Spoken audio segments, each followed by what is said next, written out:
ত্রয়োদশ জাতীয় সংসদ নির্বাচনে প্রার্থিতা ফিরে পেতে ইসিতে তৃতীয় দিনের আপিল শুনানি চলছে। রাজধানীর আগারগাঁওয়ে নির্বাচন ভবনের অডিটোরিয়ামে সকাল 10টা থেকে বিকেল 5টা পর্যন্ত আপিল শুনানি চলবে। আজ 141 থেকে 210 নম্বর আপিলের শুনানি অনুষ্ঠিত হবে। এর আগে শুনানির দ্বিতীয় দিনে 58টি আবেদন মঞ্জুর করেছে নির্বাচন কমিশন। দর্শক, এ বিষয়ে আরও খবর জানাতে চাই আপনাদের। আগারগাঁও নির্বাচন কমিশন থেকে আমাদের সঙ্গে সরাসরি যোগ দিচ্ছেন সহকর্মী আশিকিন প্রিন্স। আজ এ পর্যন্ত কতজন প্রার্থিতা ফিরে পেয়েছেন এবং হেভিওয়েটদের মধ্যে কেউ আছেন নাকি?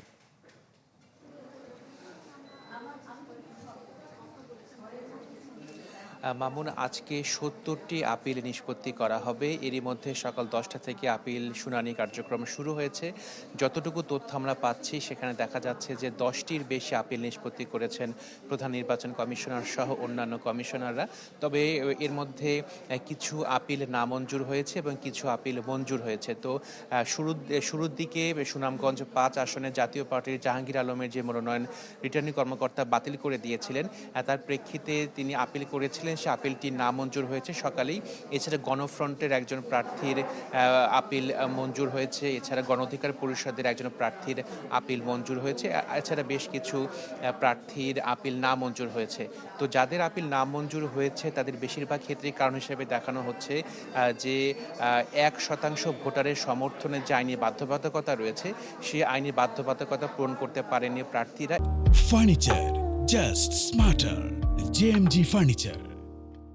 এছাড়া ব্যাংক ঋণের যে বিষয়টি রয়েছে, অনেকের ব্যাংক ঋণ রয়েছে, সেই ঋণটি তারা পরিশোধ করেনি। এই কারণে কিন্তু অনেকের আপিলের নামঞ্জুর হয়েছে। তো বিকেল 5টা পর্যন্ত এই আপিল শুনানি চলবে এবং আপনাকে জানিয়ে রাখি যে এভাবে 18 জানুয়ারি পর্যন্ত আপিল শুনানি নিষ্পত্তি করবেন প্রধান নির্বাচন কমিশনার সহ অন্যান্য কমিশনাররা। যদি এই শুনানিতে কেউ সংক্ষুব্ধ হয়ে থাকেন তাহলে তিনি কিন্তু উচ্চ আদালতে গিয়ে প্রতিকার চাইতে পারেন। মামুন, আপনাকে জানিয়ে রাখি যে 18 জানুয়ারি পর্যন্ত আপিল শুনানি চলবে এবং 20 জানুয়ারির মধ্যে রাজনৈতিক দলের প্রার্থী বা স্বতন্ত্র প্রার্থীরা তাদের প্রার্থীতা প্রত্যাহার করতে পারবেন এবং 21 জানুয়ারি প্রতীক বরাদ্দ হবে। এরপর থেকে নির্বাচনী প্রচারণা শুরু হবে।